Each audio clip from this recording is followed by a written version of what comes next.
Bonjour tout le monde. Donc aujourd'hui, on va continuer notre cours qu'on a commencé la dernière fois. On a créé notre premier projet et on a expliqué un petit peu dans les détails les avantages de Scriptcase et on a donné l'architecture de tout le système, comment ça fonctionne. Et on a terminé par la création d'un projet rendez-vous.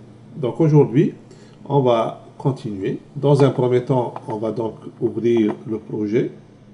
On clique sur rendez-vous. Et là, automatiquement, on a un écran qui nous suggère de créer une application.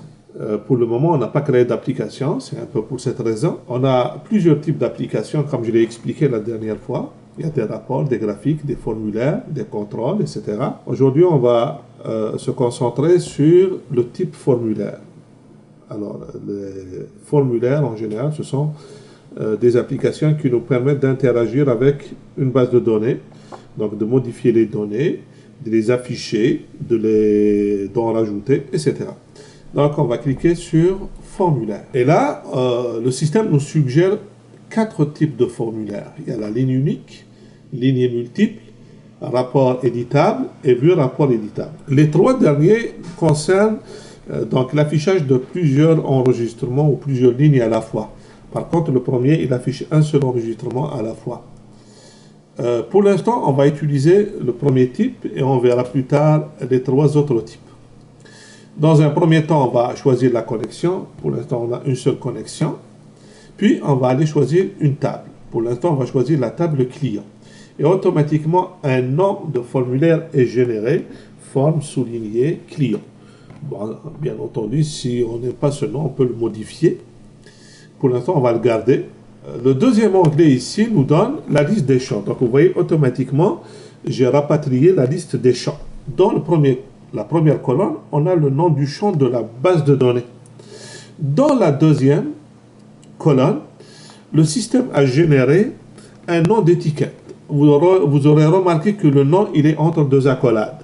Et ça, c'est très, très important parce que c'est comme une variable, d'accord?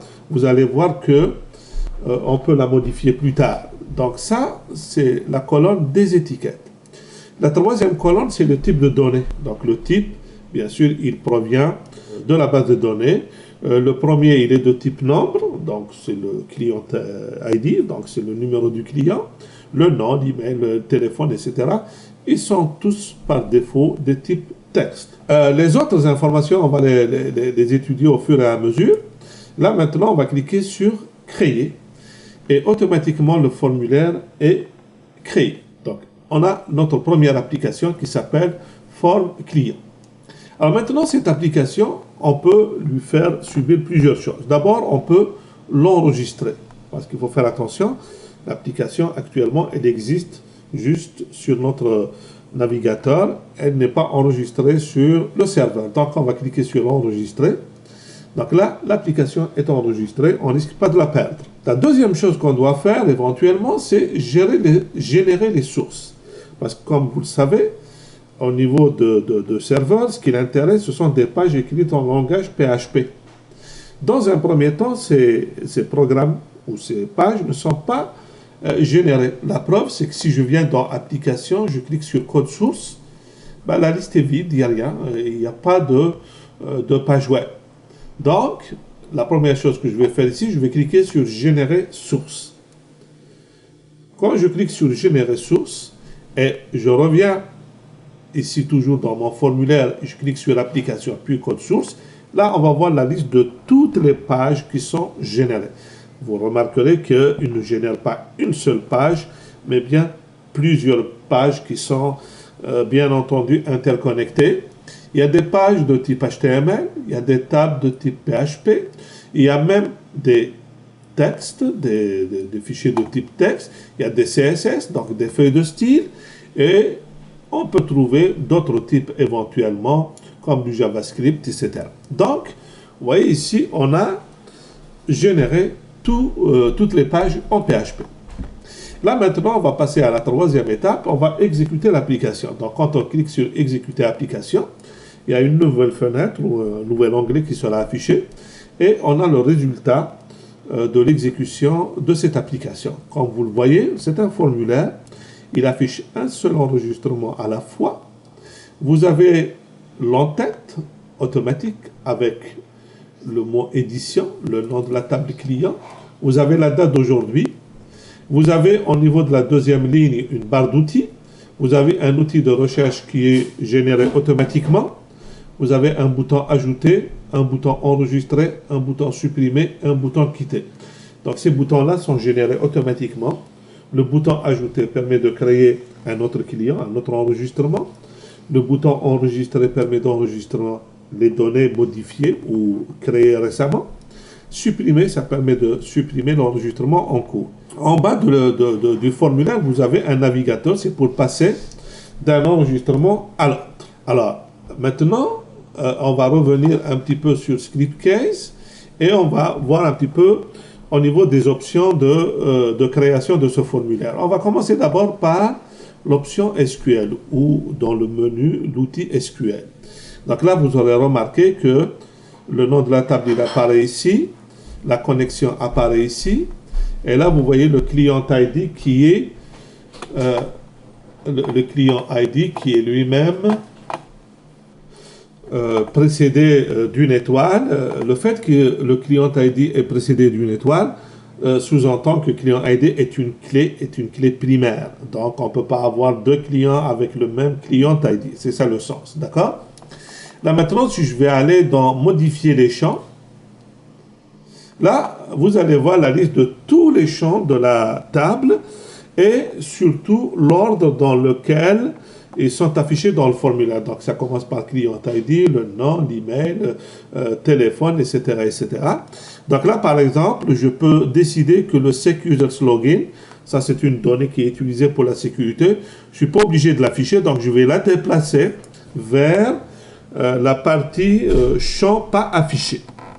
Donc là, si je réexécute maintenant mon application, et vous allez voir que le dernier champ, Users Login, il va disparaître. Alors, ce qui est important, je viens juste de cliquer sur Exécuter application. Quand on clique sur Exécuter application, ça sous-entend enregistrement et régénération des pages PHP. Donc, c'est juste pour vous dire un petit peu comment ça fonctionne, ce bouton-là. D'accord? Donc, vous voyez un petit peu comment ça fonctionne. Alors, je reviens maintenant. Donc, ici, j'ai le client ID, qui est une clé primaire. Et là, si vous remarquez bien, vous avez ici, donc, les données, c'est auto-incrément. Ça veut dire quoi? Ça veut dire qu'à partir de la base de données, le numéro du client, on ne le saisit pas. Il est automatiquement créé. En fait, c'est un champ auto-incrémenté. Le premier client, ça sera 1, puis 2, puis 3, etc. Donc, je n'ai pas à le saisir. Je peux tout simplement l'afficher éventuellement, ou même, je peux prendre la décision de ne pas l'afficher si je juge que ce n'est pas utile de l'afficher. Donc ça, c'est en ce qui concerne la liste des champs, comment elle est affichée. Maintenant, si je vais aller dans l'option champ ici, à gauche, là, je vais voir la liste des champs et je peux voir les détails de chaque champ. Donc, si je prends par exemple le champ Client ID, donc là, je clique sur OK pour sauvegarder ce que je viens de faire puisque j'ai déplacé le champ SecUsers. Si je regarde ici le Client ID, vous voyez bien, c'est le nombre. Ça veut dire la donnée, elle est de type nombre. Et l'étiquette, c'est celle-là. Alors, il faut faire attention. Quand l'étiquette, elle est entre deux accolades, ça veut dire que c'est le nom de la variable qui contient l'étiquette et non pas l'étiquette elle-même. D'accord? Parce que si je veux mettre l'étiquette elle-même, je dois taper un texte. D'accord? Mais à partir du moment où c'est une variable, je dois la mettre entre accolades. D'ailleurs, cette variable, elle contient quoi? Eh bien, elle contient numéro client. Après, on va voir comment modifier ça. D'accord? Alors, je passe maintenant au nom. Le nom, c'est la même chose. Donc, texte avec le nom du champ, etc. Email. Donc, ça, c'est le courriel ou l'email du client. Là, par contre, on va faire une petite modification parce qu'en réalité, dans les types de données, on a plusieurs types de données. On va les étudier un par un plus tard. Pour l'instant, on va juste choisir ce qui nous intéresse. Alors, pour l'instant, si je regarde bien, je vais voir qu'il y a un champ qui s'appelle email. Alors, si je choisis email, à partir de ce moment, il va y avoir des contraintes au niveau de la saisie. Ça veut dire que quand je vais faire la saisie de l'email, le système va vérifier que le format est correct. D'accord? Je peux même rajouter ici une image de validation. Donc, je clique ici, donc image de validation. On va voir quel est l'effet. Si je clique sur exécuter application, je viens ici sur le résultat. Vous voyez ici, j'ai une enveloppe d'abord, parce que ça, si je veux envoyer un email, ok. Si maintenant je viens ici, je modifie cet email, je clique n'importe quoi ici, je fais ça, le système il va me dire donner invalide. Pourquoi? Parce que normalement un email, ça commence toujours par le nom de la boîte, par le symbole arrobas suivi du nom de domaine. Or ici c'est pas le cas. Si par contre je fais aaa@aaa.com, là il va accepter, d'accord? Et si je clique sur le petit bouton ici, automatiquement le système va ouvrir votre système de courriel par défaut pour envoyer un courriel à cette personne-là. OK? Donc là, je ne vais pas enregistrer les données. Je reviens donc dans mon outil Script Case. Donc vous voyez un petit peu comment on a changé le type de ce champ-là et on a rajouté une image de validation. D'accord? Là maintenant, on va passer au prochain champ, c'est téléphone. Alors, bien sûr, le téléphone, c'est souvent des chiffres qui se suivent, mais souvent, selon les pays, il y a un format, hein, ou bien ce qu'on appelle un masque de saisie, d'accord? Donc, je viens ici dans le masque de saisie et je vais insérer un masque de saisie. Alors, si vous voulez avoir plus d'informations sur le masque de saisie, je peux cliquer ici sur le petit bouton ici, le point d'interrogation à droite en haut, d'accord? Et là, il va m'ouvrir une fenêtre d'aide. Alors, si je vais un peu plus bas, etc. Et là, je vais retrouver mon format. À un certain moment, on va voir où est-ce qu'il est mon masque de saisie. Est-ce que je l'ai? Ah, je vais aller dans masque de saisie. Où est-ce qu'il est mon masque de saisie? C'est pas ici. Bon, je reviens ici. Si je mets le curseur, où est-ce qu'il est masque de saisie? Je refais ça.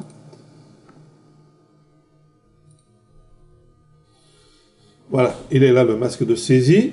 Donc, j'ai en quelque sorte, c'est pas très compliqué, j'ai 3 caractères. Le caractère 9 pour les chiffres, le caractère A pour l'alphabet et l'étoile, quel que soit le type de caractère. Donc, je reviens ici dans mon formulaire, je vais aller dans masque de saisie. J'ai déjà préparé un masque de saisie qui s'appelle 999, entre parenthèses, un espace, 999-49. Ça veut dire quoi?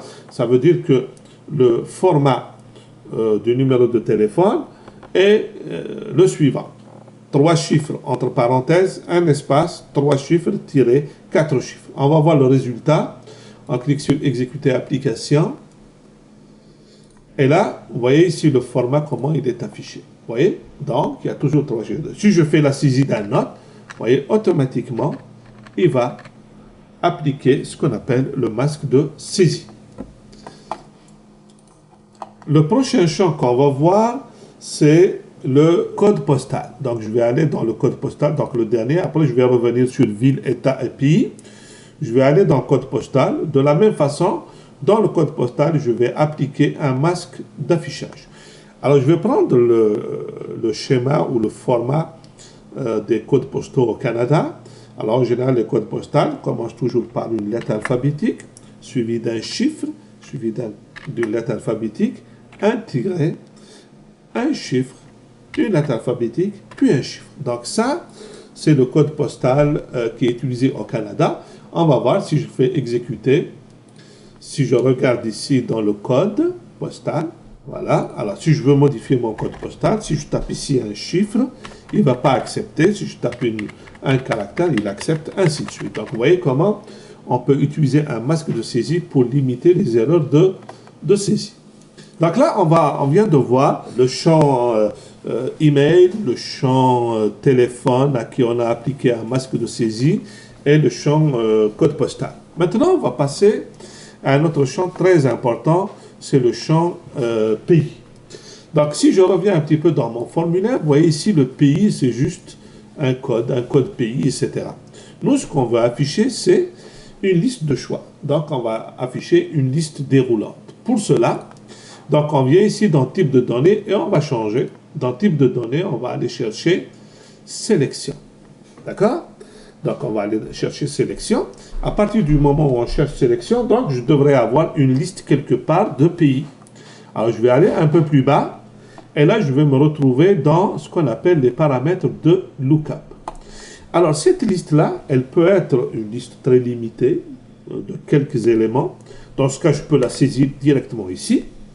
Ou bien, ça peut être une liste qui vient d'une table de la base de données. Donc ici, nous avons deux choix, soit automatique, soit manuel. Manuel, ça veut dire que la liste, elle est limitée. En général, elle ne doit pas dépasser une dizaine. Et je vais la saisir ici. Automatique, ça veut dire que les données viennent d'une table. Dans notre cas, nous avons dans la base de données une table des pays. Dans ce cas, je garde automatique. Mais pour cela, bien sûr, il faudrait que je tape la requête SQL qui permet d'aller chercher la liste des pays. Alors, soit je vais taper la requête SQL, soit je vais faire appel au générateur de requête SQL. Donc, je clique sur Créer, Select. Quand je clique ici, là, le système me donne ici la liste des tables. Donc, je vais aller choisir la table pays. Et là, je vais choisir d'abord ici la clé. Quelle est la clé primaire de cette table? Alors, je le connais puisque c'est moi qui ai créé la table, c'est le code. Et ici, qu'est-ce que je dois ramener? Est-ce que je dois ramener le nom du pays, le continent ou autre chose? Oui, je vais ramener le nom du pays. Et là, je clique sur cette flèche, sur ce bouton, s'il vous plaît. Et là, je vais voir ici la requête qui est générée automatiquement. Select, code. Code, ça correspond donc à la clé primaire, virgule nom, from pays, order by nom. C'est-à-dire, on va trier les données par le nom du pays. Là, maintenant, on va exécuter l'application et on va voir qu'est-ce que ça donne. Donc, vous voyez ici, j'ai la liste des pays. Donc, je peux choisir les pays comme je veux. Voilà. Là, on va refaire la même chose avec les États. Parce qu'on va supposer qu'un pays contient des États et dans un État, on a des villes. Ce n'est pas la même structure dans tous les pays du monde, mais il y a beaucoup de pays fédéraux qui utilisent cette structure du pays. Donc, je reviens ici. Je vais maintenant aller dans les États. Et la même chose, je vais faire ici une sélection. Puis je vais aller un peu plus bas. Je vais chercher ici la liste des États. Donc, j'ai une table qui s'appelle États. Et là, il y a un ID, c'est la clé. Et là, est-ce que je ramène l'ID, l'État ou le code du pays? Non, je vais ramener État. Donc, je clique ici. Maintenant, j'exécute l'application. Et je vais avoir la liste des États. Vous voyez ici, la liste des États.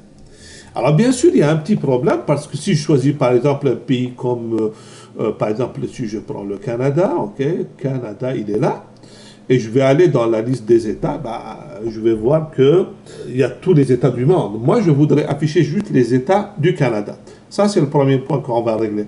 Le deuxième point, j'aimerais bien que le champ pays vienne avant ville et avant État. Donc, on va changer l'ordre aussi. Donc, je reviens dans modifier les champs. Et là, je vais remonter pays. Vous voyez ici, je vais le remonter un peu plus haut, ici, l'État. Donc, je choisis le pays, puis je choisis l'État, puis je choisis la ville. D'accord? Donc là, maintenant, je reviens dans État, ici. Donc, vous voyez ici, la requête, qu'est-ce qu'elle fait? Elle va ramener l'État à partir de la table de l'État, elle va l'afficher par ordre alphabétique des États. Là, je vais rajouter juste dans ma requête une clause where. Ah oui, parce que je ne veux pas ramener la liste de tous les États, je vais juste ramener la liste des États du pays. Donc, je vais juste essayer de me rappeler le nom du champ. Je l'ai oublié. Donc, je vais aller dans État. Alors, le champ, il s'appelle pays code. OK, pays code. Donc, on va dire where pays code égale. Là, je dois mettre le nom de l'État. Le nom de l'État, je vais simplement prendre le nom du champ. Alors, le champ ici, il s'appelle client pays. Donc, là, je vais mettre client pays. D'accord? Client pays, manque un T. D'accord? Client Non, c'est souligné aussi, donc client pays. Et là, il ne faut pas oublier une chose, on doit mettre ça entre accolades. Mais ce n'est pas suffisant non plus, parce qu'on a vu que le code pays, c'est une chaîne de caractères. Donc, comme c'est une chaîne de caractères, il faut la mettre entre deux codes, comme ça. Là, maintenant, on va tester si ça marche. On va cliquer sur exécuter application. On revient ici. Vous voyez déjà le pays, il arrive en premier. D'accord? Là, je vais choisir donc Canada, par exemple. OK? Alors, et je viens ici. Ah! J'ai pas le Canada. J'ai ça, j'ai...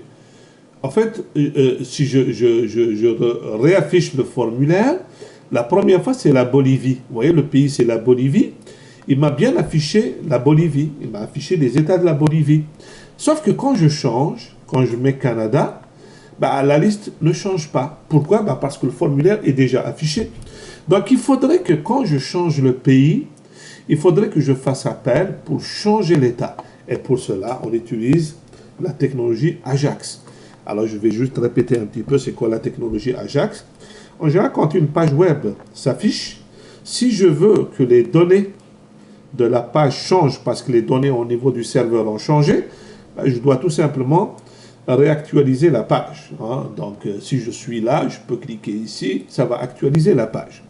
Mais si il y a juste certaines données de la page qui ont changé, comment pourrais-je rafraîchir juste une partie de la page?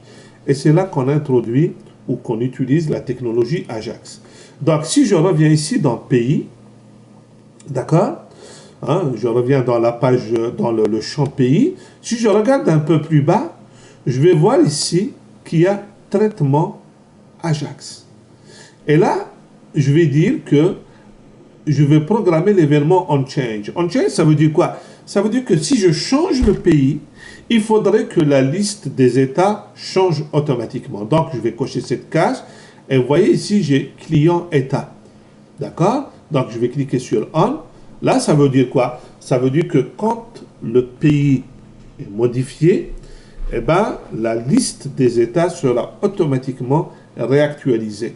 Je vais exécuter mon application. Je reviens dans Édition client. J'attends que la page se réactive. Là, maintenant, je vais choisir un autre pays. Je vais prendre le Canada, par exemple. Où est-ce qu'il est? Canada. Et là, automatiquement, la liste a changé. Donc, vous voyez comment j'ai fait le lien entre la première liste et la deuxième liste. Quand je modifie la première, la deuxième sera automatiquement changée. Ben, on va faire la même chose pour ville. Donc, je viens ici, excuse. Je vais aller dans ville. OK? Je vais aller ici, je vais choisir une liste déroulante. OK? Ou une sélection. Je vais aller ici pour chercher la ville. OK? Bien sûr, il y a le ID. Et là, si vous avez remarqué, vous avez le pays code et l'état. D'accord? Moi, ce qui m'intéresse, c'est d'afficher le nom. D'accord? Mais je vais rajouter une clause where. Et on va faire code pays égale la même chose. Égale client. Égale client. Pays and état égale client état. Client état. On va tester ça. On va exécuter. On va faire de celle-là. Alors, hop, s'il y a une erreur, on va vérifier ça. Donc, qu'est-ce qu'on a dit? On a dit que c'était... Oups. Alors, code pays, on va voir juste comment il s'appelle code pays ici, dans ville. Donc, dans ville, pays code. C'est inversé, c'est pays code, where pays code égal. J'exécute mon application.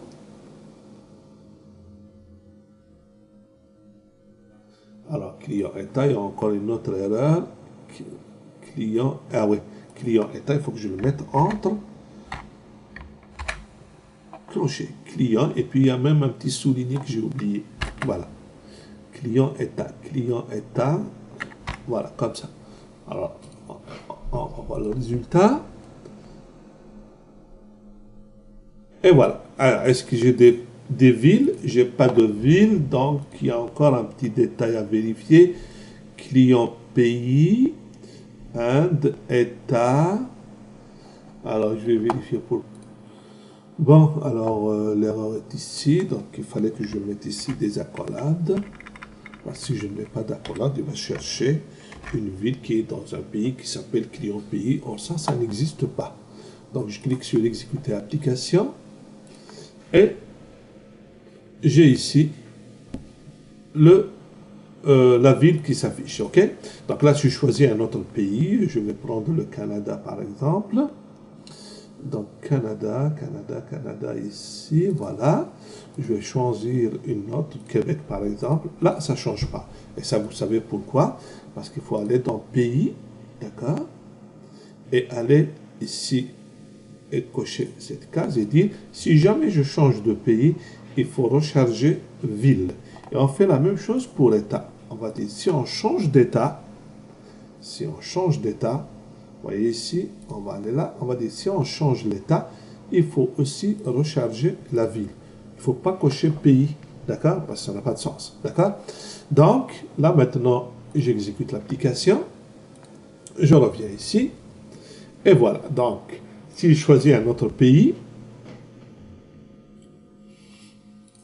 et voilà, automatiquement, ça se met à jour. Donc, vous voyez ici comment on a fait le lien entre pays, État et ville, et que toutes ces listes-là communiquent entre elles afin de se mettre à jour automatiquement. Si on revient donc dans notre environnement, je vais aller dans pays. Vous voyez ici, on a choisi tantôt, on a choisi d'utiliser sélection, mais on aurait pu choisir une autre technique qui s'appelle, alors je vais juste essayer de la trouver, attendez juste un petit moment. Donc ici, si je vais aller dans texte, alimenter automatiquement. Alors, c'est quoi la différence? Donc vous voyez, ça ne change absolument rien. Je vais exécuter l'application. OK. Et là maintenant, au lieu d'avoir une liste déroulante, je vais avoir ce qu'on appelle une texte automatiquement. Donc si je mets la liste, là, je tape la lettre C, là automatiquement il va me ramener la liste de tous les pays qui contiennent la lettre C. Je rajoute un A, il va me chercher tout ce qui a la lettre C et A. Donc vous voyez ici Cap-Vert, Canada, Cameroun. Si je choisis Cameroun, voilà, automatiquement. Donc c'est un choix. Soit vous utilisez une liste déroulante, soit vous utilisez une liste autocomplète. Ça c'est un choix, c'est à vous de voir ce qui répond à vos besoins. Donc voilà, on vient de faire notre premier formulaire. On vient de configurer un certain nombre de champs, comme le courriel ou l'email si vous voulez, le téléphone, on a donné un masque de saisie, le pays, on a mis une liste déroulante et puis on a mis un texte qui se complète automatiquement, une liste déroulante pour les États, une liste déroulante pour les villes et enfin un masque de saisie pour les codes postaux.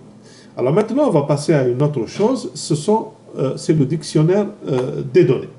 Pour accéder au dictionnaire des données, vous allez voir dans le menu, vous avez ici dictionnaire. D'accord? Et automatiquement, un dictionnaire pour notre base de données rendez-vous est créé. D'accord? Alors, bien sûr, vous pouvez créer d'autres dictionnaires si ça vous intéresse. Donc là, on peut bien sûr supprimer ce dictionnaire. Nous, on veut tout simplement l'ouvrir. Donc, on clique sur rendez-vous. Et là, nous avons la liste de toutes les tables de notre base de données. D'accord? Nous avons la liste de toutes les tables. Et d'ailleurs, chaque table, elle a un nom d'étiquette. D'accord? Comme je l'ai toujours dit, tout ce qui est entre accolades est considéré comme étant une variable. Alors, bien entendu, ça peut arriver qu'on modifie les données dans la base de données. Et dans ce cas, il faudrait bien sûr mettre à jour, synchroniser en quelque sorte le dictionnaire. Donc, si vous prenez par exemple le client, vous cochez, d'accord? Là, vous pouvez synchroniser les deux. Choisissez les tables du dictionnaire et cliquez pour mettre à jour la base de données. Donc, si vous cliquez là, donc il va générer des index pour les fichiers de la langue avec les étiquettes. Donc, je synchronise. Là, il va rajouter. Si jamais j'ai créé de nouveaux champs dans ma table client, ben, il va les rajouter dans le dictionnaire des données. D'accord? Mais, en plus de ça, on peut aussi synchroniser les applications. Donc, la deuxième option suivante, on va synchroniser. Ça veut dire quoi? Ça veut dire que si j'ai modifié la taille d'un champ, le nom d'un champ, rajouter un champ, eh ben, je peux lui demander de créer les étiquettes, toutes les modifier, peut-être la taille, toutes les informations que je veux synchroniser et je clique sur synchroniser. Donc ça, en quelque sorte, c'est pour mettre à jour le dictionnaire. Alors maintenant, le dictionnaire, on le voit comme ça, mais en réalité, ce dictionnaire-là, il nous permet de gérer principalement l'aspect langue. Alors pour cela, on va cliquer sur le deuxième bouton, traduire le projet. Et là, on va voir qu'il y a un dictionnaire. Vous voyez, donc toutes les tables ici, vous voyez, TBL, client, etc. Toutes les tables, on leur a créé si vous voulez, un dictionnaire de langue. OK? Donc si je prends par exemple les clients, puisqu'on travaille sur la table des clients, et là, vous avez un dictionnaire avec plusieurs colonnes. La première colonne, c'est l'index. En fait, c'est le nom des variables qu'on a vu tantôt. Toutes les variables qu'on mettait entre accolades, elles sont là. Hein? Dans la deuxième colonne, c'est la valeur de la variable en français, qui sera affichée si on choisit la langue française. La deuxième colonne, c'est pour la langue anglaise. Et puis italien, etc. On peut mettre autant de langues qu'on veut. Et ça, si vous vous rappelez bien, on l'a vu lorsqu'on a créé le projet et on a choisi les différentes langues. Donc, il va y avoir une colonne qui va se rajouter à chaque fois qu'on rajoute une langue. Donc, vous voyez ici, nous avons les informations du cas. Alors, imaginez par exemple que dans nom, je veux mettre nom et prénom. OK? Vous voyez, donc je fais tout simplement. Vous voyez, donc la colonne française, je mets nom et prénom. Et là, je clique sur mettre à jour les messages. Je reviens maintenant dans mon formulaire client. Je l'exécute et là, automatiquement, vous allez voir que c'est écrit nom et prénom et non pas numéro de client. Donc, vous voyez comment on peut changer les étiquettes très très facilement au niveau de la langue. OK? Alors, si je reviens maintenant ici, d'accord, et puis je regarde un petit peu dans la configuration de mon formulaire. Donc là, je vais aller dans barre d'outils. Donc la barre d'outils, c'est la barre qu'on a vue ici où il y a la recherche, ajouter, enregistrer. Et dans la barre d'outils, je vais juste rajouter le bouton langue. Vous voyez, donc j'ai rajouté le bouton langue ici. Alors, je vais le déplacer un petit peu pour qu'il soit juste à côté de recherche dynamique. OK? Là, j'exécute mon application. Et là, vous allez voir qu'il va y avoir un autre bouton qui va apparaître. Vous voyez? Et là, je peux choisir, je peux changer la langue à tout moment. Je vais mettre anglais. Là, automatiquement, vous voyez, ça change. Client number, name, email, phone, address, country, etc. D'accord? Donc, vous voyez un petit peu, je peux changer. Je clique sur italien. Bon, italien, je n'ai pas fait les traductions, donc je n'ai pas d'étiquette. D'accord? Donc, si je reviens dans français, et voilà. Donc, vous voyez comment on gère les langues. Pour gérer les langues, il y a des choses très, très importantes.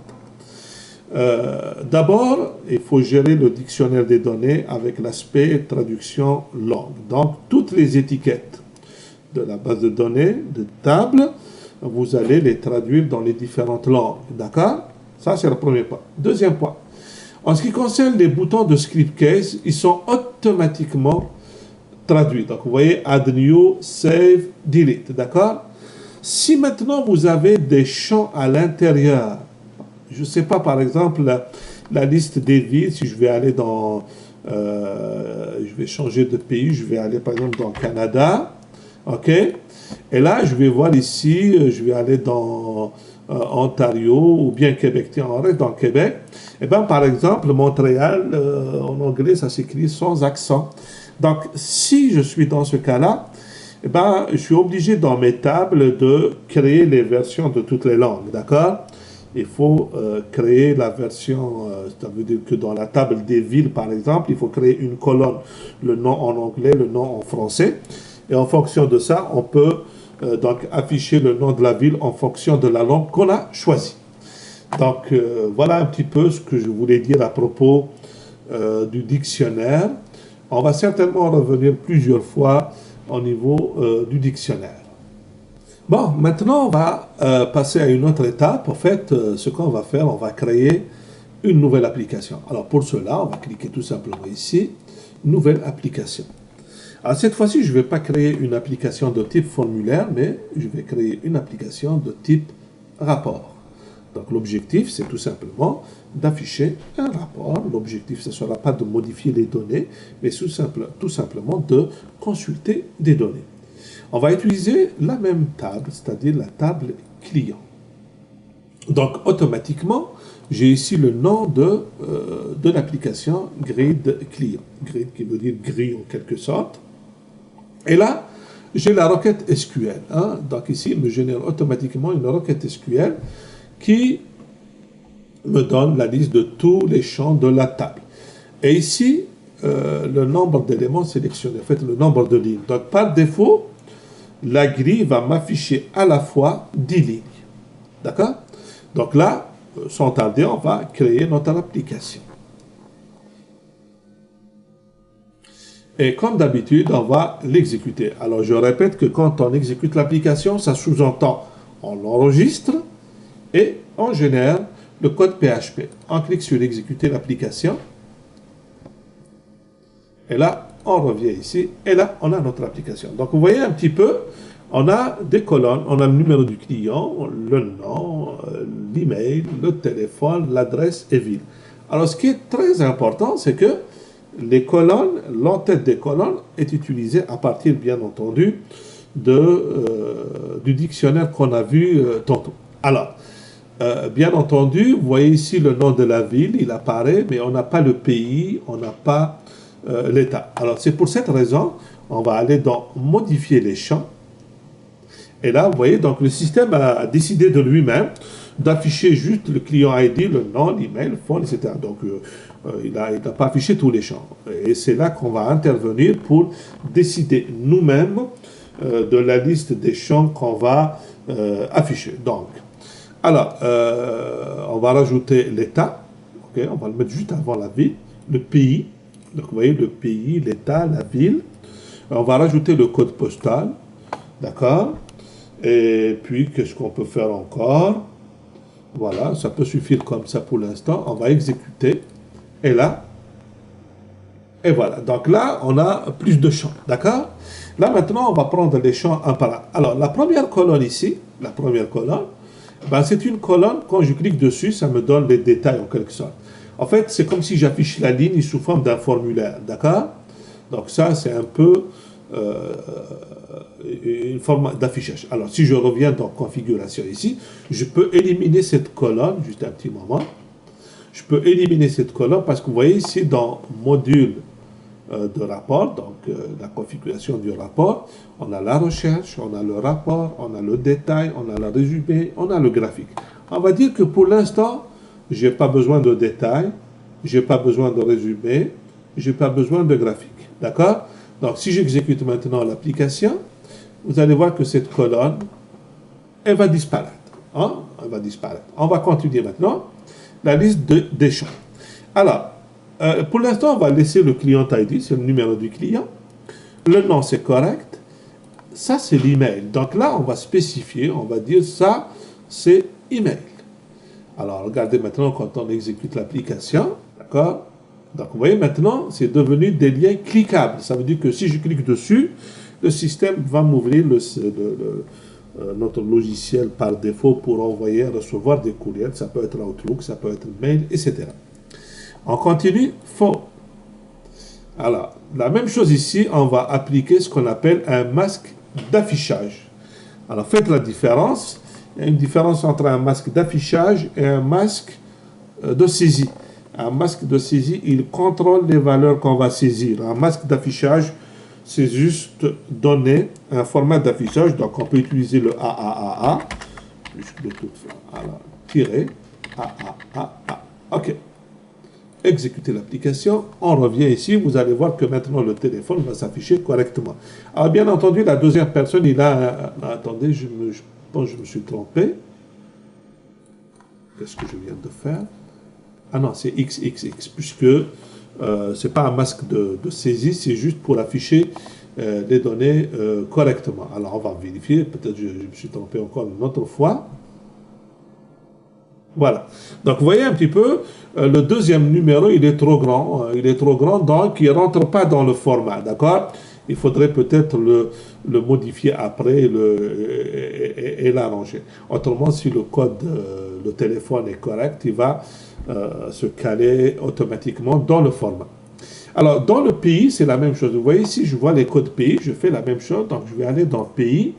Alors, bien entendu, ici, on va aller chercher et on va dire que on va faire du lookup. Alors, bien entendu, on ne va pas utiliser le type liste déroulante, puisqu'on ne va pas faire la saisie, on va juste afficher, d'accord? Donc, on va dire automatique, et on va aller chercher le vrai nom du pays à partir d'ici. Je clique sur OK, exécuter, et là, on va voir le nom du pays à la place du code pays. Vous voyez, Bolivie, United States, etc. On fait la même chose pour l'État et la ville. On va aller dans État, on va aller dans Lookup, ici automatique, et on va chercher l'État. Et on va afficher le nom de l'État. On fait la même chose pour la ville.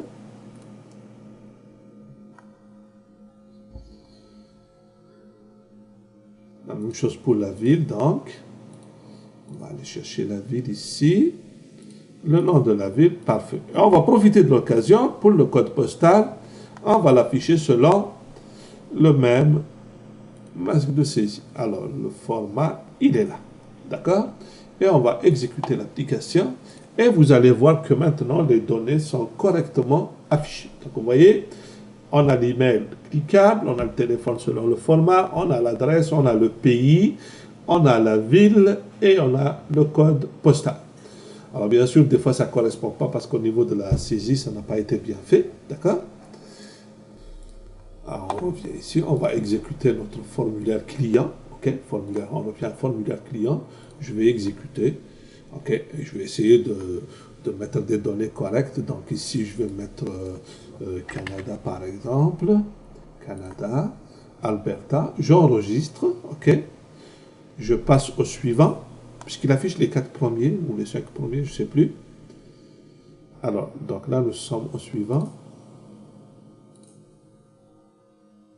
OK, alors est-ce qu'il y a un petit problème? Attendez juste un OK.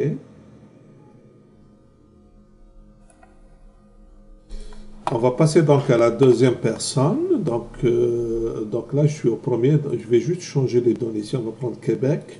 On va prendre Montréal, on enregistre, OK. Puis on va passer au deuxième. On va prendre ici, bon, on laisse les États-Unis, on va choisir un autre pays, Chandler, voilà, puis on enregistre. On va passer au suivant. On va juste mettre à jour les données parce qu'elles ne sont pas toutes à jour. Hawaï, OK, on enregistre. Puis on va passer au dernier. Brésil, on va prendre Bahia, puis c'est ça, on enregistre ça, d'accord? Donc là, c'est juste pour mettre un petit peu les données. Si je reviens dans mon grid maintenant, dans ma liste, dans mon rapport, je vais voir que maintenant les données, elles ont un sens. Ok, je n'ai pas mis le code postal, mais ce n'est pas si grave que ça, d'accord? Donc vous voyez un petit peu, on a mis un peu d'ordre dans nos données. Alors, donc là, on va essayer maintenant de faire un lien entre cette application et l'application qu'on a créée tout à l'heure, l'application formulaire. Donc, ça sera donc l'objet de notre prochain traitement. Alors, vous écoutez bien. Donc, je reviens ici sur notre base de données et on va essayer de créer ce qu'on appelle, donc je vais réduire un petit peu ça, on va créer un lien. D'accord? Donc là, je suis dans le rapport, je vais aller dans lien, je vais cliquer sur nouveau lien. Alors quand on crée un lien, il peut y avoir plusieurs types de liens. Il y a des liens applications, il y a des liens champs et il y a des liens capture. Donc, on va commencer d'abord par créer un lien application. On clique sur suivant et là, on choisit vers quelle application on veut créer ce lien. Pour l'instant, à part notre rapport, on a, donc je sélectionne donc cette application, on clique sur suivant. Là, on va faire le lien. Oui, parce que quand je suis dans le grid, j'ai plusieurs lignes. D'accord? Et quand je vais afficher par un lien qu'on verra tantôt, le formulaire affiche un seul enregistrement à la fois, lequel, pour faire le lien, on va faire le lien à partir du client ID. Donc, on va cocher cette case-là pour dire que le lien entre les deux, c'est le client ID qui est en réalité la clé primaire. On est d'accord? On clique sur suivant. Voilà, donc là, est-ce qu'on ouvre quand on est dans le grid et qu'on ouvre l'autre formulaire, est-ce qu'il va s'ouvrir dans la même fenêtre ou il s'ouvre dans une autre fenêtre ou peut-être en modal? Ça, on le verra plus tard. Pour l'instant, on va laisser ouvrir dans la même fenêtre et on sauvegarde. Là, maintenant, on a terminé le lien. On va exécuter notre application. Voilà. Et là, automatiquement, vous voyez, j'ai une autre colonne ici. Vous la voyez ici, la colonne, avec un petit stylet. Donc, si je clique ici, il va m'afficher exactement le formulaire qui correspond au premier client. Si par contre, je clique sur Retour, je clique sur Luc, il va m'afficher les données de Luc. Donc, vous voyez comment on a créé un lien entre deux applications. Le lien entre ces deux applications-là, donc, il se fait par le biais du client ID. D'accord?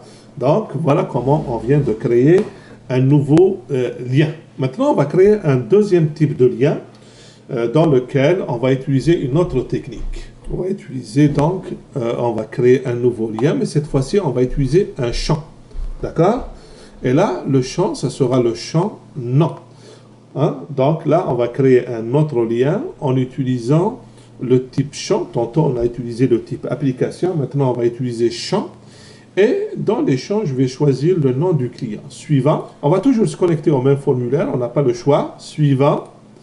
Le lien va se faire toujours sur le nom, plutôt le client ID. Ça, c'est la clé qui permet donc d'identifier d'une façon unique les clients. On clique sur suivant et on a à peu près le même écran que tout à l'heure.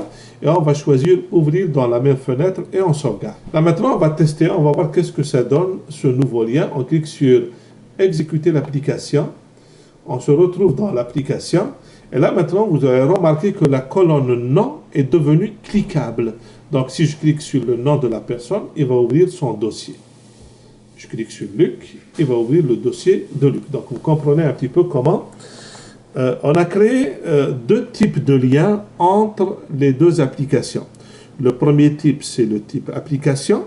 Dans ce cas, automatiquement, une colonne est rajoutée avec un petit crayon qui veut dire que je veux éditer cet enregistrement pour éventuellement le modifier. Vous voyez, par exemple, ici, si je clique sur le dernier, il s'affiche. Et là, je vais mettre un numéro de téléphone quelconque, ok, parce que j'ai oublié de le mettre. Puis je mets une adresse, 1 rue de la Paix, ok. Et là, je mets un code postal quelconque, ok. Et là, j'enregistre, ça y est, j'ai enregistré. Maintenant, je fais un retour, je reviens et vous voyez maintenant la liste où le rapport est mis à jour automatiquement.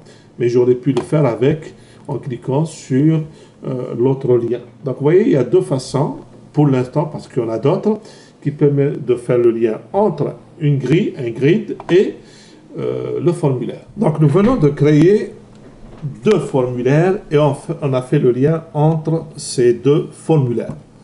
Maintenant, on va essayer de créer plusieurs applications à la fois.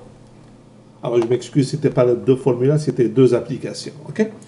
Donc là, on va utiliser ce qu'on appelle la création d'applications par lot. Parce que souvent, quand on a plusieurs tables et qu'on veut créer plusieurs formulaires, au lieu de les faire un par un, on peut le faire d'un seul coup. Donc là, je vais cliquer sur application par lot. Et là, je vais choisir quelles sont les tables sur lesquelles je veux créer les applications. Alors, d'abord, on va choisir la table personnelle. Je vais choisir la table, on va voir l'heure de travail. donc personnel, heure de travail, c'est ça, heure de travail, travail-heure, type, on va aller dans type rendez-vous, voilà, rendez-vous type, et puis statut, voilà. Donc on a trois tables sur lesquelles je veux créer des formulaires. Alors, pour la table personne, je vais créer simplement formulaire, c'est des formulaires que je vais créer. Je n'ai pas besoin de rapport pour l'instant. Pour heure travaillée, je vais créer donc seulement des formulaires, rendez-vous seulement des formulaires et formulaires. D'accord? Donc des formulaires pour l'instant. On fait suivant. Là maintenant, on va choisir le type. OK? Donc pour la table personne, on va faire ligne unique. Pour la table personnel travailleur, on va faire multi-ligne. Pour rendez-vous statut, on va faire un rapport éditable. Pour statut, on va faire vue rapport éditable. Donc là, on aurait brassé à peu près tous les types. Donc on a ligne unique, ligne multiple, rapport éditable et vue rapport éditable. D'accord? Donc là, on va choisir ici générer source et modifier. Ça veut dire quoi? Si je coche générer source, ça veut dire que les applications seront créées et il sera procédé à la génération des sources de chaque application. Si en plus de ça, je coche modifier, ça veut dire que Scriptcase va me les ouvrir toutes les quatre pour éventuellement les modifier. C'est ce qu'on va faire. On va cliquer sur les deux. On va cliquer sur finir. Donc là, Scriptcase va faire tout ça d'un seul coup.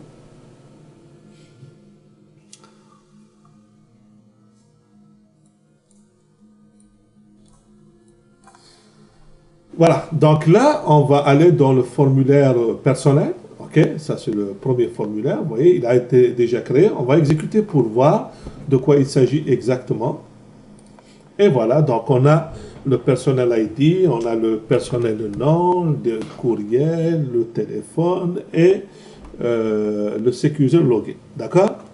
Alors, vous aurez remarqué qu'ici, au niveau des étiquettes, j'ai simplement des étiquettes qui correspondent au nom du champ. D'accord? Au nom du champ dans la base de données. Donc, on va changer, bien sûr, cet état de fait. D'accord? Donc là, je reviens ici. Je vais aller dans traduire. Je vais aller dans la table personne. D'accord? Donc, vous voyez ici, parce que je ne les ai pas encore saisis. Donc, on va les changer. Donc là, ce qui m'intéresse, c'est surtout ici, le nom et prénom. Est-ce qu'il y a le prénom? On va laisser la partie en onglet plus tard. Ici, on va mettre email. OK? Là, on va mettre téléphone.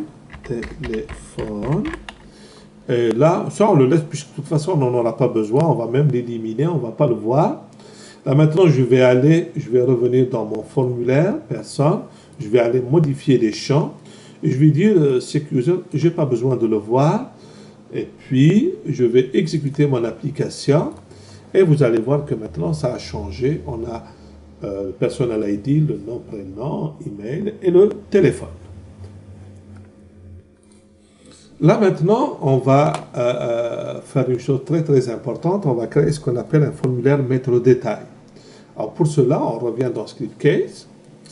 On va aller ici dans la mise en page. On va cliquer sur bloc. Et là, vous aurez remarqué qu'actuellement, il y a un seul bloc. Hein. En fait, un bloc, c'est tout simplement dans le formulaire, une partie du formulaire dans laquelle on peut mettre plusieurs champs à la fois. Si vous vous rappelez, quand je suis dans modifier les champs, on a déjà, disons, deux blocs. Il y a le premier bloc en haut qui s'appelle forme personnelle. Et puis, il y a un autre bloc en bas qui sont les champs pas affichés. D'accord? Alors, bien sûr, en général, un formulaire, il est partagé d'abord en pages et des pages en blocs. Pour l'instant, on utilise juste une seule page. Donc, dans cette page, on a plusieurs formulaires. Alors, je reviens dans les blocs et je vais rajouter un deuxième bloc que je vais appeler détail. Détail. OK? Je vais l'appeler détail. Je ne vais pas mettre d'étiquette. On n'a pas besoin d'étiquette pour l'instant. D'accord? Alors, ce bloc, pour l'instant, il est vide. Si je reviens dans modifier les champs, Bah, il n'y a rien dans ce bloc, il est vide. Bloc détail, il est vide. Et c'est là qu'on va maintenant rajouter ce qu'on appelle une table détail. D'accord? Alors pour cela, on va aller dans notre formulaire heure travaillée, donc celui-là. Alors si je le prends tel qu'il est et je l'exécute et je regarde le résultat, eh ben, dans ce formulaire, on a donc un ID, donc une clé primaire, qui est la première colonne. On a le ID de la personne, on a la semaine, jour, et on a date début et date de fin. Donc là, on va prendre cette application, on va l'insérer dans le formulaire personne, et ça va devenir le détail. Ça veut dire que pour chaque personne, il va nous afficher les heures travaillées du début jusqu'à la fin. Donc, je vais revenir dans formulaire personnel et je vais aller dans l'option formulaire détail et je vais rajouter une table. Je vais l'appeler détail aussi. OK? Et puis, créer. Et là, je vais choisir quel est le formulaire qui sera considéré comme étant le détail. Dans notre cas, c'est personnel, travail, heure. D'accord?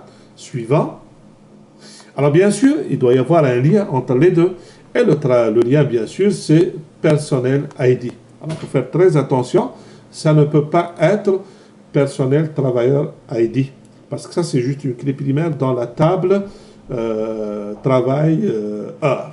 Donc, je choisis personnel ID, sauvegarder. Et sauvegarder toujours. On va revenir un peu sur ces détails-là. Là, maintenant, je vais exécuter cette application. Et je vais me retrouver avec deux parties. Il y a la partie en haut, qui sont les champs qu'on a vus, d'accord? Et la partie en bas, qui est le détail, d'accord? Donc, vous voyez?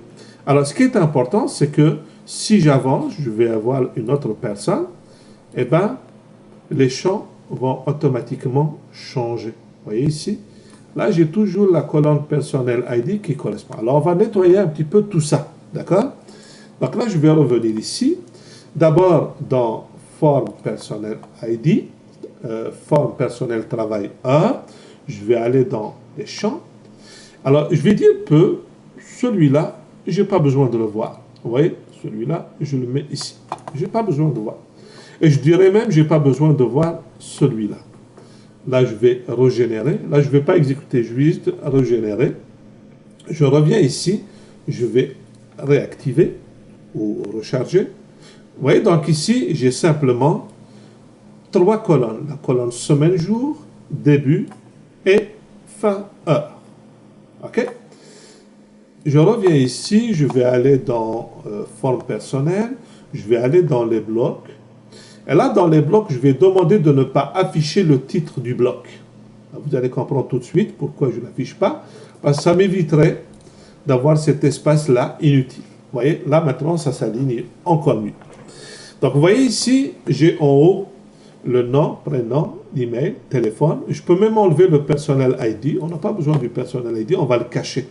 On va revenir ici, modifier champ. Et là, celui-là, on va le cacher. Et là, on va réexécuter. Alors, qu'est-ce que j'ai maintenant? J'ai le nom et le prénom de la personne, j'ai le email et j'ai le téléphone. Et là, si j'avance vers le prochain, ben, à chaque fois, il va mettre à jour. D'accord? Il va mettre à jour ces données-là. Alors, je vais changer les en-têtes de notre tableau ici. Alors, n'oubliez pas que le forme personnel travailleur, c'est un formulaire qui affiche plusieurs lignes en même temps. Parce que quand on l'a créé, c'est ce qu'on a choisi. Maintenant, si je regarde ici, vous voyez date et heure, il y a déjà des champs ici définis. Donc, je vais aller dans le traducteur, je vais aller dans personnel travail heure et je vais saisir les vraies valeurs. Donc, on va dire jour de la semaine. Ici, heure, début. Et là, on va dire heure, fin. Je sauvegarde. Je reviens donc ici dans personnel. Je vais régénérer. Vous voyez, donc à chaque fois que je change, certaines données, il vaut mieux régénérer pour avoir les dernières données. Donc j'exécute. Là maintenant, qu'est-ce que j'ai? Jour de la semaine, heure début, heure fin. Alors, on va continuer maintenant. Au niveau de jour de la semaine, vous voyez ici, il y a une colonne. Et dans cette colonne, il y a des chiffres 2, 3, 4, 5, 6, qui a priori ne veulent absolument rien dire. Mais dans la réalité, tout simplement, ça veut dire les jours de la semaine de samedi, de dimanche jusqu'à samedi. OK? Donc, le 1 étant dimanche. Donc, dans notre cas, on va créer une liste. Donc, je vais revenir ici dans mon forme personnelle travail-heure. Je vais aller dans jour de la semaine. D'accord? Et là, je vais créer ce qu'on appelle un lookup. D'accord? Un lookup. Alors, vous vous rappelez, quand on a utilisé le formulaire forme client pour créer client, pour gérer les champs pays, ville et État, on a utilisé des listes déroulantes. Ici, on ne va pas utiliser des listes, des listes qui prennent les données à partir de la table, puisque le nombre de champs ou le nombre de valeurs, on le connaît. C'est 7 jours de la semaine. Donc, on n'a pas besoin de créer une table. On va utiliser cette fois-ci la méthode, en quelque sorte, manuelle. OK? Donc, on va utiliser la méthode. Alors, on va changer d'abord ici. On va dire c'est une sélection. Et là, on vient ici et on va choisir la méthode manuelle. Alors, donc là, on va saisir. Donc, dans les étiquettes, on va dire dimanche. Bah, dimanche, ça correspond à 1. D'accord? On va l'ajouter, on va l'insérer. Dimanche. Lundi, c'est 2. Mardi, c'est 3. Mercredi, c'est 4. Jeudi, c'est 5. Vendredi, attention, vendredi, c'est 6. Et enfin, samedi, c'est 7. Et je vais les insérer. OK, je vais générer. Je reviens dans mon formulaire ici. Je vais actualiser. Et voilà. Donc là, maintenant, on a les journées de la semaine. Lundi, mardi, mercredi, jeudi, vendredi. Alors, ce qui est important, c'est que c'est manuel. Pourquoi? Parce que je n'ai pas besoin de faire une table. À moins que les jours de la semaine décident de changer de temps en temps, ce qui n'est pas le cas. Autrement, on utiliserait une table. Donc là, on vient de personnaliser notre liste. Donc, si maintenant je veux savoir quelles sont les heures de travail d'une autre personne, eh bien, je peux toujours avancer. Et là, il va me les donner un par un. Bon. Alors, maintenant, on va aller dans Script Case. On va aller toujours dans notre formulaire. Et on va aller dans la configuration type de formulaire. OK? Alors, ici, vous voyez bien que dans ce formulaire-là, dans la configuration, il affiche par défaut, OK? Il affiche par défaut 10 lignes par page, OK?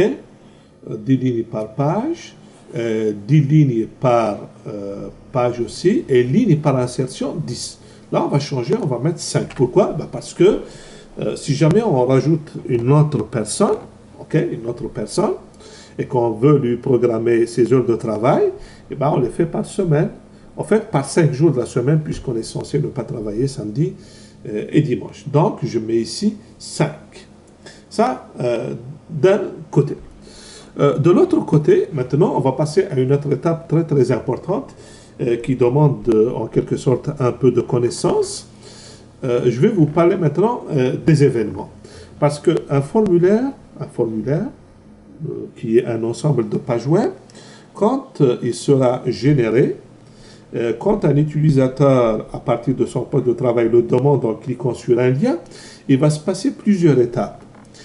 Ces étapes-là, je veux vous les expliquer sous forme d'événements. Donc, le formulaire va subir plusieurs événements avant son arrivée chez le client et va s'afficher dans son navigateur.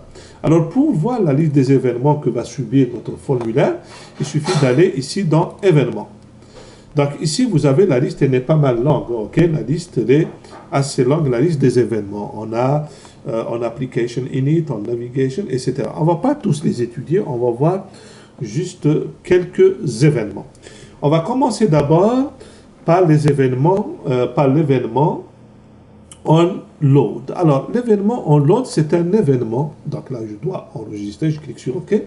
C'est un événement qui se produit quand le formulaire est chargé. D'accord? Alors, on va programmer cet événement. Donc, on va faire juste un petit copier-coller. OK? C'est celui-là. OK? On va copier ça. OK? Puis, on va le coller ici. Alors, bien sûr, ici, nous sommes en plein dans la programmation. Ici, la programmation, c'est une programmation en PHP. La première ligne, c'est tout simplement une ligne de commentaires. Donc, le compilateur va l'ignorer. La deuxième ligne, c'est une affectation. À gauche, nous avons flag jour, un drapeau jour, si vous voulez, entre crochets. Alors, vous vous rappelez, avant, je vous ai parlé d'accolades. Alors, en général, les accolades sont utilisées pour les champs. Par contre, les crochets sont utilisés pour les variables globales. Ça sous-entend que flag jour, c'est une variable globale auquel toutes les pages de notre système peuvent se référer. Donc ici, qu'est-ce que je viens de faire? Je viens tout simplement d'affecter la valeur 1 dans cette variable globale. En d'autres termes, je veux simplement dire que la semaine commence par le jour numéro 1. Donc, dès que le formulaire est chargé, la variable flag jour va prendre la valeur 1. Donc ça, c'est le premier événement. Le deuxième événement qu'on va programmer, c'est l'événement onload record. Alors cet événement se produit, bien sûr, il n'a de sens que si j'ai plusieurs enregistrements qui s'affichent. Dans notre exemple ici, dans forme personne travail 1, c'est un formulaire qui affiche plusieurs lignes. Donc cet événement onload record va s'exécuter pour chaque ligne. Alors qu'est-ce qu'il va faire pour chaque ligne? Ben, il va faire la chose suivante. Alors je vais faire un copier-coller, puis je vais vous expliquer. Copier. Alors, donc la première chose qu'il va faire, c'est qu'il va augmenter le flag jour de 1. Donc on était à 1, c'est-à-dire dimanche, il va passer à 2, ça veut dire lundi. Et là, ça c'est le premier enregistrement, d'accord? Et si vous vous rappelez, on a dit qu'à chaque ajout, on crée 5 enregistrements à la fois. Donc, le jour de la semaine, il va prendre cette valeur, donc 2. Puis, le début heure, il va prendre 8 heures. Le fin heure va prendre 18 heures. Vous aurez remarqué ici, on a des accolades. Donc, ça concerne les champs de la table. Par contre, ici, on a des crochets. Donc, c'est la variable globale. Donc là, qu'est-ce qu'on vient de programmer? On vient de programmer l'événement onload, l'événement onload record.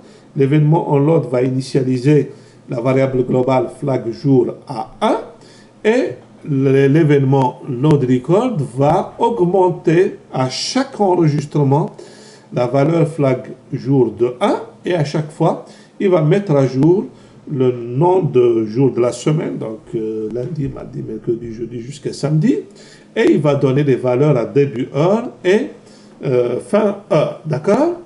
Donc ça, c'est très très important. Alors, bien sûr, la variable globale flag jour est très importante parce que c'est elle qui nous permet à chaque fois de garder les informations en cours. Et pour que ça soit faisable, il faudrait juste qu'on rajoute une petite chose. On va aller dans application, on va aller dans variable globale et vous allez voir que automatiquement cette variable va apparaître. Vous voyez ici, flag jour. Alors bien sûr, ici, il faut juste qu'on fasse une chose. Si je garde la configuration telle qu'elle apparaît en ce moment, lorsque je vais exécuter cette application, elle s'attend à ce que je lui donne une valeur d'entrée à cette variable. OK? Donc, elle s'attend à ce qu'on a une variable d'entrée. Or, nous, on ne lui donne pas en entrée, donc on va choisir sortie. Comme ça, on va éviter tout problème. OK? Donc, on va faire déjà un test comme ça pour voir qu'est-ce que ça donne. On va générer notre application. OK? Puis, on revient ici dans édition. On va faire actualiser. D'accord? Donc là, ça ne change absolument rien. Absolument rien du tout. Donc là, si je clique sur ajouter un autre, on va ajouter une autre personne, ajouter, vous voyez ici, attendez, il manque juste un petit détail, je vais annuler, je vais revenir en arrière. Si j'avance, juste un petit moment. Donc, si je clique sur ajouter, ça ne fonctionne pas encore parce qu'on n'a pas terminé notre travail. Je reviens ici. Alors, la prochaine étape, c'est d'aller dans clé unique. OK? Et là, parce qu'une personne ne peut pas avoir deux travaux heures à la même période en quelque sorte. D'accord? Donc, je vais créer une clé supplémentaire. Cette clé-là, donc, elle sera composée de la personne, donc l'ID de la personne, field, donc le champ, ok, celui-là, et puis le jour de la semaine, celui-là, je n'ai pas besoin, celui-là, non. D'accord? Donc, on a le personnel ID, le jour de la semaine, ok. Je pense que c'est tout. Et là, on va les déclarer comme étant une clé. Donc, pour choisir, appuyez sur la touche CTRL. Donc, voilà. Donc là, ce que je veux dire par là, c'est quoi? Ça veut dire qu'une personne ne peut pas avoir deux horaires de travail ou plus de 2 horaires de travail dans la même journée. Ça n'a pas de sens, ok? Donc, c'est pour ça que j'ai rajouté cette clé en quelque sorte. D'accord? On continue. Là, maintenant, je vais aller dans la barre d'outils. Ok, j'enregistre bien sûr. Et je vais nettoyer un petit peu parce qu'il y a des boutons dont on n'a pas besoin. D'accord? Donc, je vais enlever à peu près tous les boutons et puis je vais mettre juste les boutons importants pour nous. Je vais enlever tout ça. Ok? On n'a même pas besoin de navigateur. On va mettre juste le bouton mise à jour. Donc, je vais aller ici dans mettre à jour. OK. Je vais mettre le bouton mettre à jour, le bouton insert et le bouton supprimer. OK. Alors, je vais les déplacer pour les mettre au centre. Voilà. OK. Là, maintenant, je vais régénérer mon application. Donc, comme vous le voyez ici, la liste des journées travaillées par semaine est affichée. Imaginez maintenant que je vais rajouter une autre personne. Donc, je vais cliquer sur ajouter. Je mets le nom de la personne. Je vais l'appeler Daniel. Attendez, juste un petit moment. Daniel. Son nom, son courriel, c'est aaa@aaa.com. Le téléphone, c'est pareil. Je clique sur ajouter. Hop. Alors, automatiquement, les journées de travail sont générées. Donc, vous comprenez un petit peu l'utilité des événements suivants. Alors, je vais les répéter. Donc, il y a le premier événement qui est l'événement onload. D'accord? Donc, c'est un événement qui se charge. OK? Et puis, l'événement on record. Donc, ça, le on record va automatiquement mettre les journées de la semaine et les heures et le travail, sans oublier bien sûr au niveau du type de formulaire, à chaque fois, il rajoute 5 lignes à la fois. Donc vous comprenez un petit peu comment on a automatisé tout ça en quelques éléments de configuration. D'accord? Donc voilà un petit peu ce qu'on vient de faire. Là, on passe maintenant à un autre élément très très important. Cet élément va nous permettre tout simplement de mettre tout ça ensemble. Parce qu'en réalité, si je reviens ici dans Accueil, là, on vient de créer en quelque sorte plusieurs menus. Plutôt, excusez-moi, plusieurs applications. On a créé l'application client, personnel, travail, heures travaillées par le personnel, les statuts, les types de rendez-vous et le grid des clients.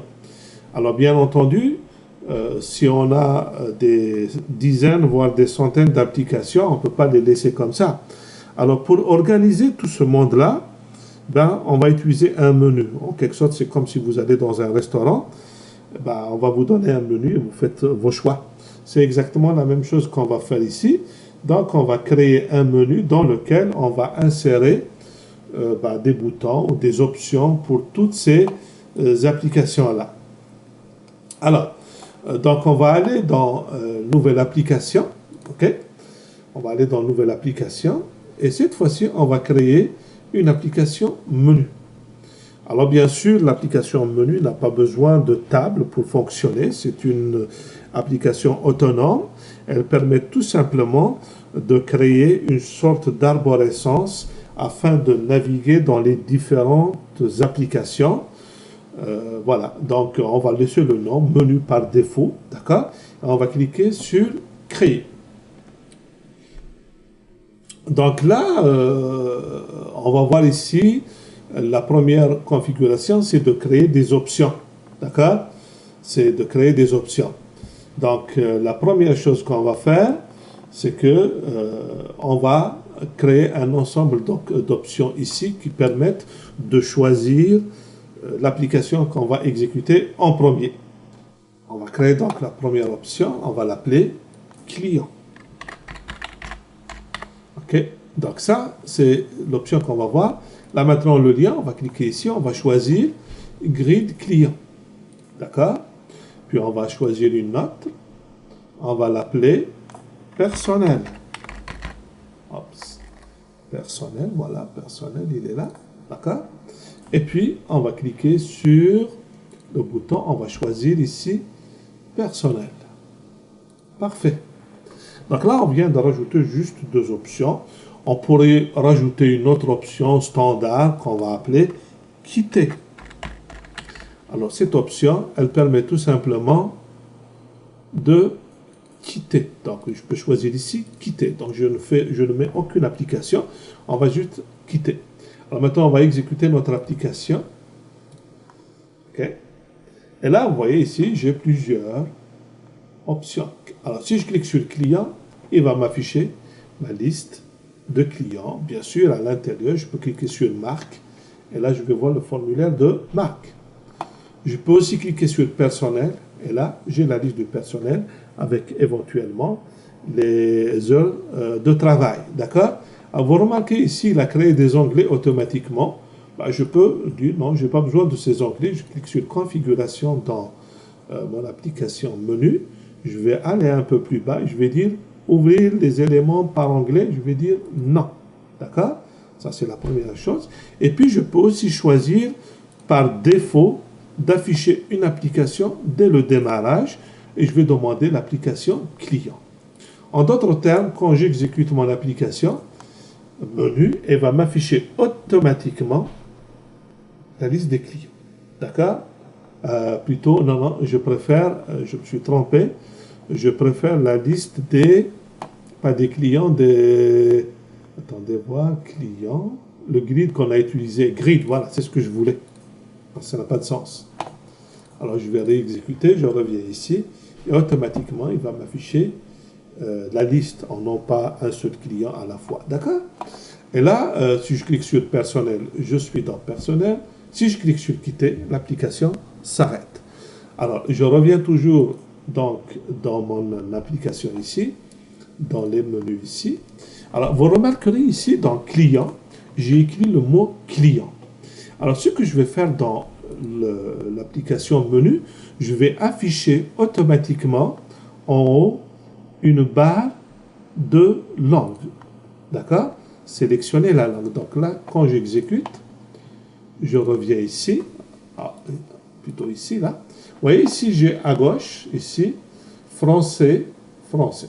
D'accord? Si je choisis anglais, ça va passer à l'anglais. Sauf que, vous aurez remarqué ici, client, c'est resté client, personnel, c'est resté personnel, et quitter, c'est resté quitté. Donc, il faudrait rajouter ces trois éléments dans ce qu'on appelle notre dictionnaire. Donc là, je reviens, je vais aller dans traduire. Et là, je ne suis pas obligé de les mettre dans une application en particulier. Je vais les mettre en général, parce que je peux les utiliser partout. D'accord? Donc ici, vous avez déjà client, vous avez personnel, vous avez liste des clients. Donc ils sont rajoutés automatiquement. Là, ça correspond à table. Je vais rajouter ici quitter. Hein? Alors en français, on va dire quitter tout simplement. Et en anglais, on va dire exit. OK? Parfait. Je mets à jour. Alors si j'ai besoin d'autres, je peux en rajouter à tout moment. Là maintenant, je reviens dans mon menu. Donc, je vais fermer quelques éléments que je n'utilise plus maintenant. OK? Je reviens dans mon menu et je viens dans les éléments du menu. Donc là, au lieu d'écrire client, je vais écrire tout simplement L-A-N-G souligné client. Voilà, OK, client avec S, je pense, si je me rappelle bien. Attends, je vais m'assurer. Je vais revenir dans traduire. Client, c'est ça qu'il faut utiliser. Vous voyez, c'est celui-là. Donc, c'est sans S. Hein, j'ai mis un S de trop. D'accord? Là, maintenant, je vais aller dans personnel. La même chose. Je vais mettre entre crochets L-A-N-G souligné personnel. OK? Et donc, quitter, je fais la même chose. Comme ça, L-A-N-G souligné quitter. Alors, on va exécuter maintenant notre application. Et on va voir, est-ce que la langue change automatiquement. Là, nous sommes en français. Si je passe en anglais, et voilà, vous voyez, donc Customer, Staff, Exit. D'accord? Alors, vous voyez ici, par exemple, on a toujours client ici. D'accord? Donc là, on va encore aller le modifier. Donc, je vais juste aller ici dans Configuration. Je vais changer un petit détail. Dans Application, Configuration. Jeu de caractères, vous avez remarqué, ici c'est écrit anglais, puis A, c'est mal écrit, ça c'est à cause de la langue. Donc on va le forcer à UTF-8, on va vérifier si ça marche. Voilà, voilà, là maintenant c'est bien écrit. Donc vous connaissez la norme UTF-8, c'est pour tenir compte des accents aigus, graves, etc. Donc là, je reviens un petit peu, donc ici, je vais changer l'entête. Donc je viens ici, je vais aller dans mon menu, donc je suis dans mon menu, je vais aller dans mise en page, je vais aller dans l'entête. Vous aurez remarqué, attendez-moi juste vérifier quelque chose, c'est pas dans le menu, c'est dans grid client. Donc je vais aller dans grid client, je vais aller dans mise en page, je vais aller dans en-tête. Vous voyez ce qui est écrit ici, c'est écrit langue TBL client. Vous voyez, langue TBL client. Donc, il faudrait que j'aille chercher ça dans mon traducteur. Je vais aller dans la table des clients. Et là, je vais trouver quelque part langue TBL client. Et là, en anglais, je vais changer ici. Je vais sur Customer. OK? Customer. Et là, je vais mettre la liste des... Non, on va mettre juste client, parce que c'est sûr que c'est la liste. Client. Je mets à jour. Je reviens dans Grid. Il faudrait que je régénère Grid, sinon ça ne va pas marcher. Et là, si je clique ici, je change de langue, je passe en anglais. Vous voyez, maintenant, c'est écrit Customers. Si je reviens en français, rapport client. Donc, vous voyez comment ça c'est automatiquement... la traduction se fait d'une façon très fluide. OK? Donc, personnel, on va faire la même chose. Vous voyez ici, personnel. Si je passe en anglais, ça va rester. Donc, staff. Est-ce que c'est écrit staff? Non, c'est écrit personnel. Donc, on va faire la même chose. On va aller dans le traducteur. Voilà, OK, là. Et là, je vais aller dans la table personnel. Et là, ici, je vais écrire personnel avec P. Et là, je vais mettre staff. D'accord? Et là, je mets à jour et automatiquement, la liste. Alors là, je ne sais plus. On va tout régénérer. Comme ça, on est tranquille. Générer le code. Alors, quand on clique sur projet, générer le code, ça veut dire on va refaire soit générer toutes les applications, donc on va générer le code de toutes les applications, ou bien on va sélectionner quelques applications. Allez, on va faire toutes les applications, comme ça, on est tranquille. Voilà. Si maintenant je reviens ici, staff, c'est écrit staff. Alors bien sûr, il peut y avoir d'autres détails. On va faire maintenant pour les jours de la semaine, parce que là c'est écrit lundi, mardi, mercredi, semaine, début. Donc ici, semaine, jour, début, heure, fin, heure aussi. On va le faire de la même façon. Donc je reviens dans forme, dans traduire plutôt, dans traduire, où est-ce qu'il est? Traduire ici. Je vais aller dans heure, travailler. Donc là, on va dire je mène ici. Donc on va écrire weekday. OK. Ici, on va écrire our start hour. On va mettre start hour. Start. Et là, on va mettre and hour. OK. Donc là, on vient de traduire ça. Parce que sinon, on va voir, vous voyez, donc semaine, jour, date, heure, d'accord? Là, maintenant, on va faire la même chose pour les jours de la semaine, lundi, mardi. Alors, pour cela, on va aller dans Général, ici, dans Général, et on va créer les jours de la semaine. Donc, on va mettre dimanche. Dimanche. En français, ça s'écrit dimanche. OK? Hop. Dimanche. Et là, en anglais, ce sera Sunday. Dimanche, alors lundi, on va écrire d'abord les jours, puis on va les traduire une par une. Lundi, mardi,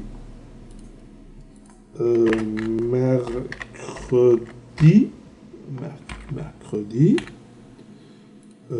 jeudi. Vous remarquerez, je les écris tous en minuscules, jeudi et vendredi. Et enfin, dimanche, lundi, mardi, mercredi, jeudi, vendredi, samedi. Donc, je vais les écrire tels que j'aimerais les voir, avec une majuscule au début. Lundi, mardi,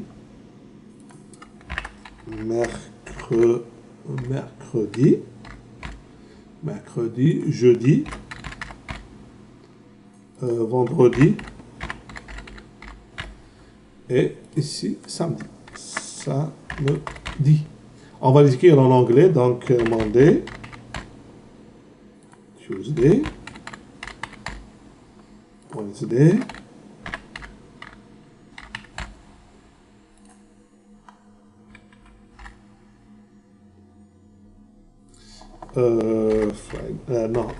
Tuesday. Non, je me suis trompé. Jeudi, comment ça s'appelle jeudi en anglais? Oui, j'ai oublié. Attendez, je vais le trouver juste un petit moment là. Excusez-moi, juste, je me suis perdu dans les journées de la semaine. Vous voyez? Lundi. Voilà. Par la magie, je l'ai fait très rapidement. Donc là, on a toutes les journées. Ah, il me manque juste celui-là. Tuesday. Parfait. Donc là, je viens de faire toutes les journées. Je mets à jour. OK. Là, maintenant, je reviens dans... tiens, je vais tout régénérer. Comme ça, je suis tranquille. OK.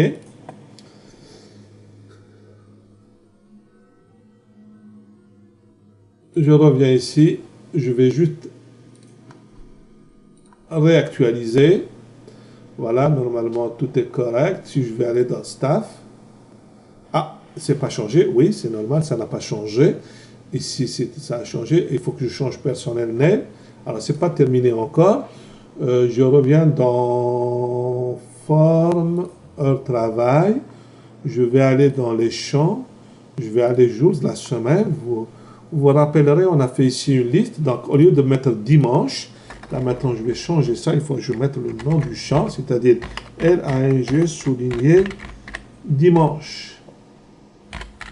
Dimanche. Mettre à jour. On va prendre lundi. Ah, une erreur. Dimanche. Il manque un C. Dimanche. OK, mettre à jour. Là, lundi, la même chose. Entre crochets, L-A-N-G souligné lundi. Je mets à jour. Je fais la même chose pour mardi.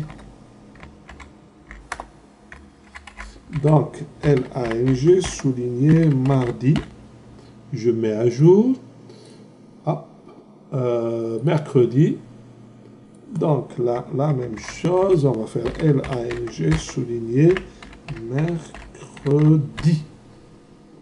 Mettre à jour jeudi. Donc, L-A-N-G souligné jeudi. Je fais une mise à jour. Vendredi, entre crochets, L-A-N-G, mercredi. Mettre à jour. Et enfin, samedi, on va faire L-A-N-G, samedi. Ok, je mets à jour, je régénère, je reviens ici dans mon menu, je fais staff. Voilà, vous voyez maintenant, là je me suis sûrement trompé dans lundi, mardi, mercredi, je me suis trompé dans le mercredi, je vais le corriger tout de suite. Mercredi, ah, ça, c'est pas mercredi, c'est jeudi, c'est vendredi, ok, mettre à jour, ok. Lundi, dimanche, lundi, mardi, mercredi, jeudi, vendredi, samedi. Ok, je vais régénérer. Je reviens ici.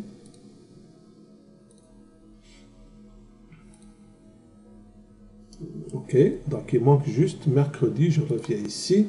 Je vais aller dans mon dictionnaire. Il se pourrait que l'erreur est dans le dictionnaire. Alors, ah oui, j'ai mis un majuscule. Mercredi. Alors, c'est mercredi. Ok. Et je le mets là.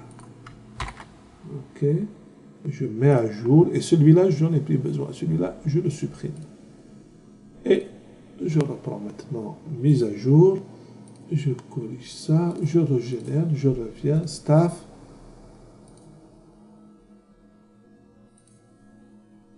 Et voilà. Donc là, j'ai les journées en anglais.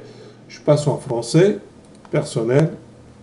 C'est écrit en français. Donc là, je vous ai donné un petit peu un exemple concret des traductions qu'on peut faire. Bien sûr, il reste des petits détails. Je ne sais pas moi si je me mets en anglais ici. OK. Et je clique sur Staff. Là aussi, il faut mettre name, et email, etc. Donc, ce qu'on vient de faire aujourd'hui, finalement, on a créé des formulaires, on a créé des rapports et on a relié tout ça soit par maître détail, soit par des liens, et on a mis une organisation en utilisant le menu. Voilà ce qui fait un peu le tour de la leçon d'aujourd'hui.